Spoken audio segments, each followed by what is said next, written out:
Hey, what's going on, everyone? This is Mitch. Good Friday morning to you all. Hope you guys are doing awesome out there this morning and having a wonderful start to your day.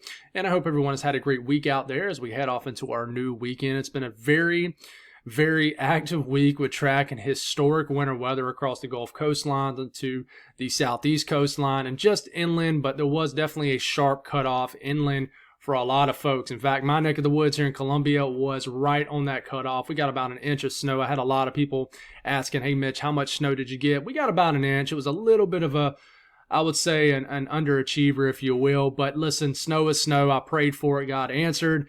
It was awesome to see. It was definitely a rare event. It snowed very lightly for like 7 to 8 hours with temperatures in like the mid to low 20s. That is something you never see in central South Carolina. So for my folks up north that are used to that really dry, powdery snow, we got a taste of that here in South Carolina. And I can tell you, I like wet snow better. Dry snow is very, it lays pretty, but it just takes forever to add up. So if it's not snowing very heavily, those little small, like rice-sized flakes, they were just so annoying.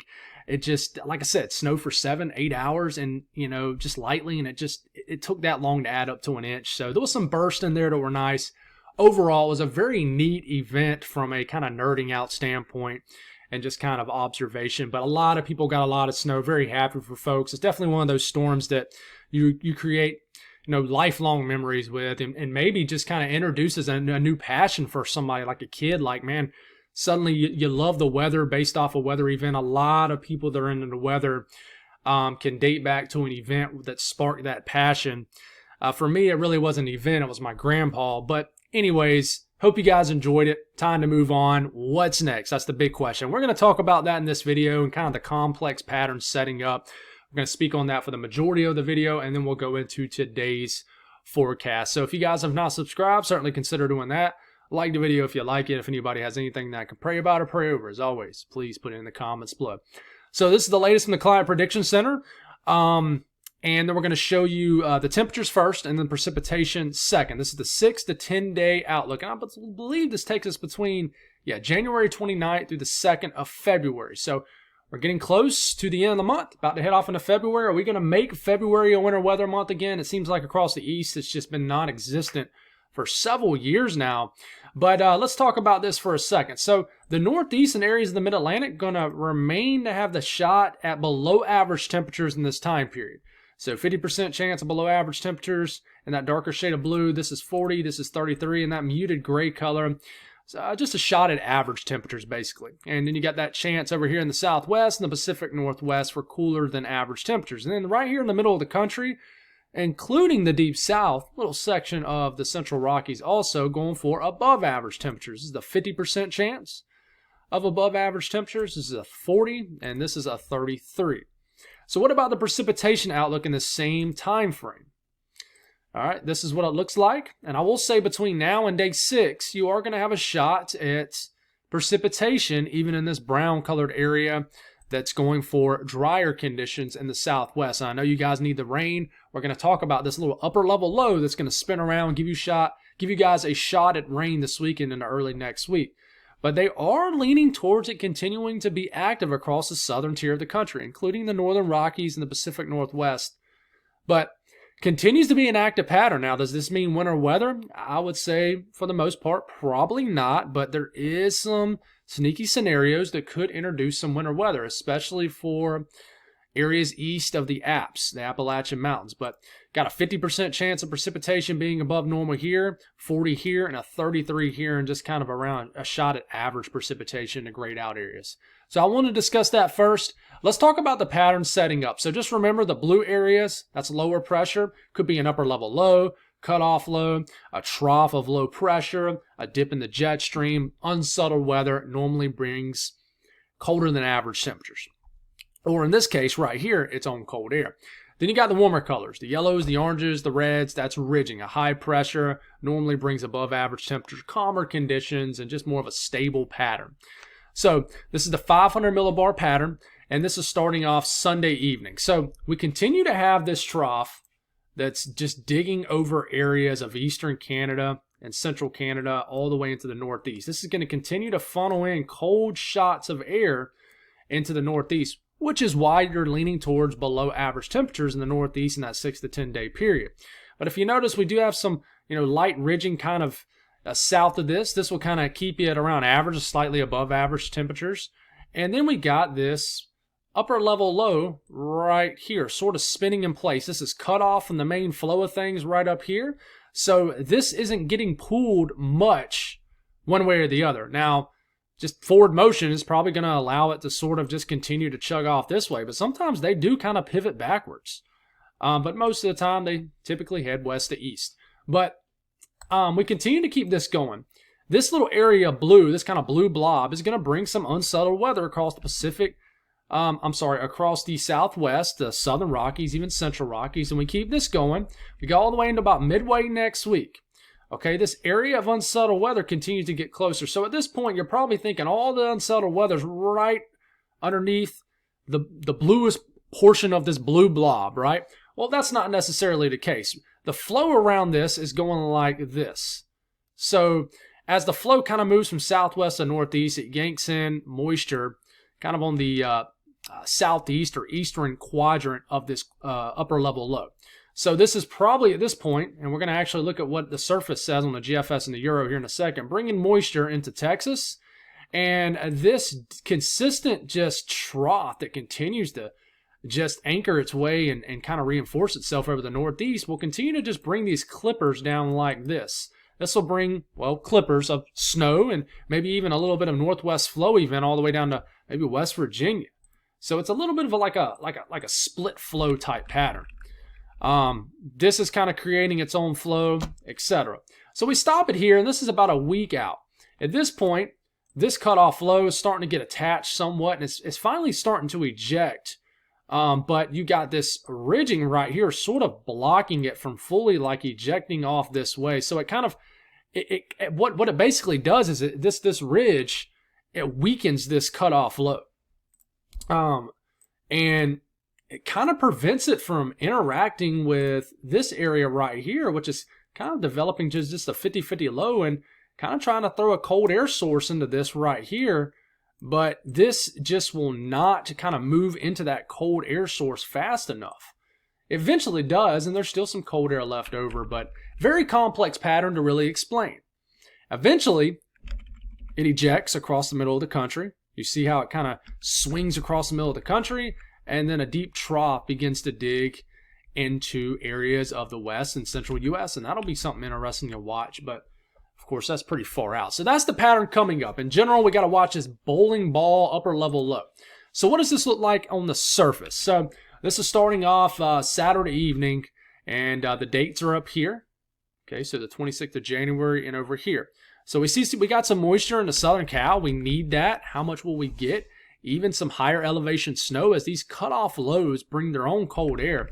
And we continue just to get enough flow for some moisture across the southern tier of the country. And I want to watch for a little bit of snow for eastern Tennessee, maybe the mountains of North Carolina. A little bit of cold air still left over as we're getting into Monday morning. Could have a light snow event. Watch out for like the Tri-Cities areas of Tennessee. I do want to watch that. How far north can the moisture get? But that heads on out. This is what I'm talking about with just consistent pieces of northern stream energy, these clippers. You see how you got one clipper after the other that swings over the Great Lakes area into the Northeast. They don't dive that far north because this trough is just really, really anchored over the central and eastern portion of Canada. But you got this cutoff low that continues to spin around. There it is, kind of pulling in moisture. There's a lot starting to go on here, and here it is, yanking a lot of moisture into Tuesday, Wednesday, into Thursday. This is Thursday, bringing a lot of moisture into Texas, Louisiana. This is rain. You do got a lot of cold air nearby with this trough that we just kind of broke down that's right into here. Like this is a trough, and even though, you know, this looks all red, it looks like it's probably above average temperatures, but there's still a lot of cold air still kind of diving down the backside of this trough. Like well colder than average, probably not, but still cold air. But you can see it right here. This is Thursday afternoon. So you think if this moisture continues to go right into this cold air, pretty decent high pressure, it'd be a winter storm, but this low just really does not fully eject, but it does turn into and I think this is something to watch. New Mexico, Western Texas, this little cutoff low could bring, it's not really little, it's a pretty strong cutoff low, could bring a lot of winter weather to New Mexico and western Texas. But one thing I want to watch, and this could bring a winter storm across the middle of the country, something to watch, is a little bit of a cold air damming setup for the favored CAD regions. Cold air damming, CAD.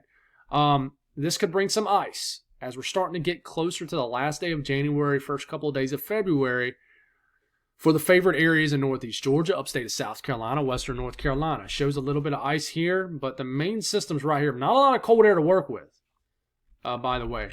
But then it turns into, in kind of like the day 9 to 10 period, just a big-time cutter, brings a big winter weather, changing the rain type setup across the northeast. And for the most part, the pattern begins to evolve at day 10 to more of a trough digging in the west and a trough digging into the west in the central U.S. with a lot of cutters, low pressures cutting across the middle of the country. This would basically create all rain situations for the eastern U.S., which is more so a typical, I would say, Nina type pattern. Now, what about the Euro? You get this in motion, just consistent. I think it's just going to be a damp start to your week next week across the deep south. But we continue to keep this going. There's all those clippers riding down. This is in the Tuesday.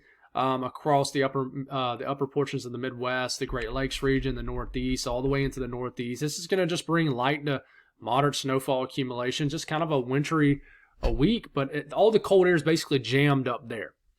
And then here comes our cutoff low, kind of bringing its own cold air, its own pocket of upper level cold, if you will, and kind of the same thing with the GFS, right? It starts to bring a lot of moisture into Wednesday and Thursday, maybe even earlier than that into Tuesday. Across Texas, Oklahoma, not a lot of cold air to deal with. It kind of has its own cold air. These little cutoff lows bring their own upper pocket of cold air aloft. And, on the Euro, getting in next Thursday, the 30th, brings a snowstorm for areas of the panhandle of Oklahoma, northern Texas, western Kansas, and eastern Colorado. But it just kind of cuts. And I think the pattern favors this more so, honestly. And then it brings a lot of snow. It brings, I would say, a lot of snow at first to Minnesota, and then it changes to rain. But there's no point in getting all wrapped up in the specifics. And this would actually bring maybe a severe weather risk across areas of the Mississippi Valley. And then it's just a big rain event for the eastern U.S. There's not much ice showing up on that. And then after that, at day 10, we have this low pressure cutting again, and then maybe a more impactful storm system past day 10. But, that's getting pretty far out, right? So if we look at the signal off the GFS ensemble for any kind of snow, you can actually see the pattern very well. Like if we move kind of right into here, you can see what's going on very, very well. You got all your energy kind of coming down the base of this trough like this with all these clippers. And you see this little area right in here, that is our cutoff low. Kind of enough cold air working with it to kind of drop some higher elevation snow, maybe even lower elevation snow. So you can actually, it's funny, with the footprint of snow with the GFS ensemble and all the ensembles, you can actually see the pattern very well. But you keep this going, you can see how you get this signal for heavier snow in New Mexico, Colorado, heck, even a signal for the panhandle of Texas and Oklahoma, western Kansas. And then it gets a little bleak after that, a little fuzzy. It's hard to tell what's going on. But there is a signal for the mid-Atlantic. And even, I would say, the favorite cold air damming regions for a little bit of snow. Like, this is kind of like between day 7 and 10, a little bit of signal for snow in the mid-Atlantic. And then after that, everything just kind of gets everywhere. It's tough to kind of figure out what's going on based off the footprint of snow. But it's the same thing with the Euro ensemble. You can see this is a northern stream dominated pattern. All the clippers are giving snow for the Great Lakes region, the Northeast. So the pattern will favor the ski resorts up there, more snow up there. And then we got this cutoff low, upper level low. Signal for snow, I think, is pretty solid for New Mexico, Colorado, maybe even western Kansas, the panhandle of Oklahoma, and Florida. I think this could be something to definitely watch as we get into next week. And then there's that little bit of a signal, but I would say the January 31st through the 2nd of February, right here, kind of hugging the mountains of the Appalachian Mountains and just east, a little bit of a cold air damming situation. But I'm telling you, if we get any kind of winter weather event in the cold air damming regions, and when I say those regions, I'm talking about northern Georgia, upstate of South Carolina, western North Carolina, and sometimes, you know, if that dome of cold air east of the Alps is strong enough, of course, extends into like central North Carolina, central South Carolina, all the way down to Atlanta. But what's interesting to me is this ice signal in the Euro ensemble. Even though the Euro run itself did not show any kind of winter weather for the Southeast or the Mid-Atlantic between now and day 10, look at this ice signal between now and like next Sunday.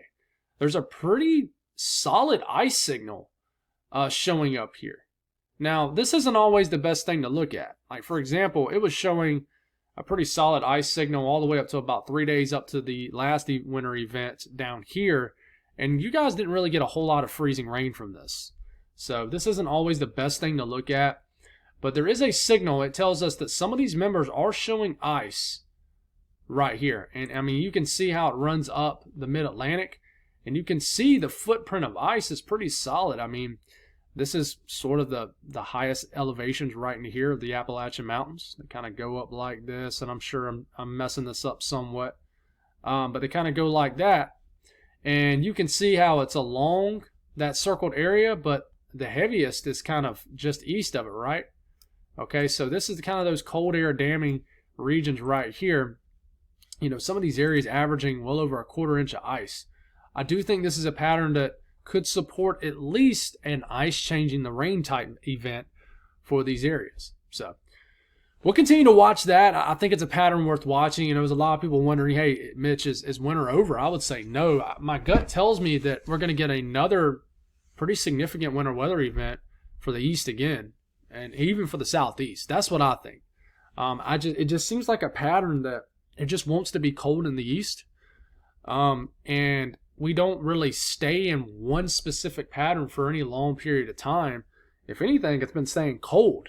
So yeah, I'll leave it at that. So we'll continue to watch this. No point in doing 2 videos a day for it. Definitely not, but we'll continue to watch it. But as far as today's weather, we continue to have a lot of special weather statements, cold weather advisories down here in the Southeast because it's cold and we still have a little bit of snow on the ground down here. Some areas might have a lot.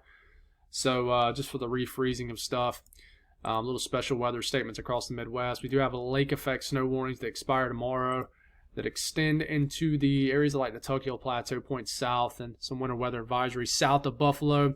We do have some winter storm watches up for areas of the higher elevations of Nevada, Arizona, California, some winter weather advisories into the Sierra Nevada. And we do have a winter weather event that will be ongoing today into tomorrow across Montana, which is why you have the winter weather advisories. And that does include all the way down here to Wyoming and Colorado. So as far as excessive rainfall or any kind of thunderstorm activity, we don't have any, so there's no real point in pulling it up. I will tell you, we are getting some snow flurries right now across areas of, I think, Kentucky and Tennessee. Let me know what you're seeing up there. You can see a little bit of blue. And we could certainly get some snow showers that are possible, you know, into northeast Tennessee, Virginia, places like that. But, you know, the rest of the Southeast looks pretty quiet today. Another chilly day, but not near as cold as the last couple days. And then the Northeast, we're going to continue just to get some lake-enhanced moisture. So could get some lake effect snow showers up here and just some heavier bursts of snow off Lake Ontario. Could get a more, I would say, stationary band that gets going south of the Tokyo Plateau and north of Syracuse. That could deliver a little bit of heavier snow in some areas, but in general, the Northeast looks pretty quiet today. South Central U.S. is not any different. Quiet day of weather expected. Nothing really going on. Some snow will drop down into Colorado, especially northern Colorado later tonight. And maybe Denver can get a little bit of light snow tomorrow morning. We'll see what happens with that. But in general, everybody's quiet. The north central U.S., here's some energy diving down to Minnesota. The first of many clippers expected over the next several days, most likely. This will deliver some light snow across the northern sections of Minnesota. We get into this evening, this light snow will make it all the way into northern Wisconsin, and then we'll get some light to moderate snow across the UP of Michigan later tonight. We'll put a fresh coating of snow on the ground, and then some more snow showers will follow behind that for tomorrow morning. So Snowfall between now and the next 48 hours. Definitely some snow up here for northern Minnesota, an inch or so. Same thing for northern Wisconsin.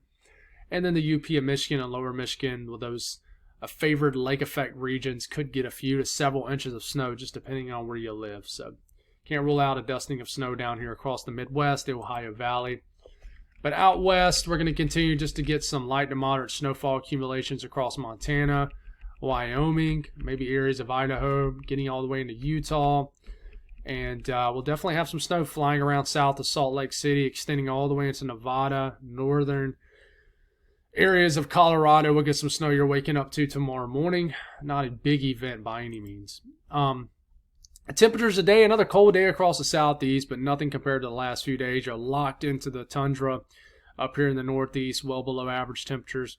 Not well below average, but well below freezing temperatures expected up here. And this is what it's looking like out west. So thank y'all for tuning in. God bless all y'all. I'll continue to try to get caught up with the comments throughout the next couple days. And thank you for all the support. We should hit 100,000 subscribers by, I don't know, sometime in the next 7 days, I'd imagine. Of course, the spike in growth has slowed down for obvious reasons. We're not breaking down another crazy winter storm for the South. But who knows? We might end up breaking down one or two more before the end of winter. I mean, you got to think, guys. I mean, it's only, January? I done got my dates mixed up. It's January 24th. You speak with locals in the Southeast, and I can only speak for South Carolina, but some of our biggest winter storms have came in February. The thing is, it's just February has just been a non-existent winter weather month lately. So to me, even me, having a better memory on winter weather events, it's hard to wrap my head around getting winter weather in February anymore because it hasn't happened in so long. But eventually it's going to happen again. So that's all I got. Thank y'all for tuning in. God bless all y'all. Have a wonderful Friday.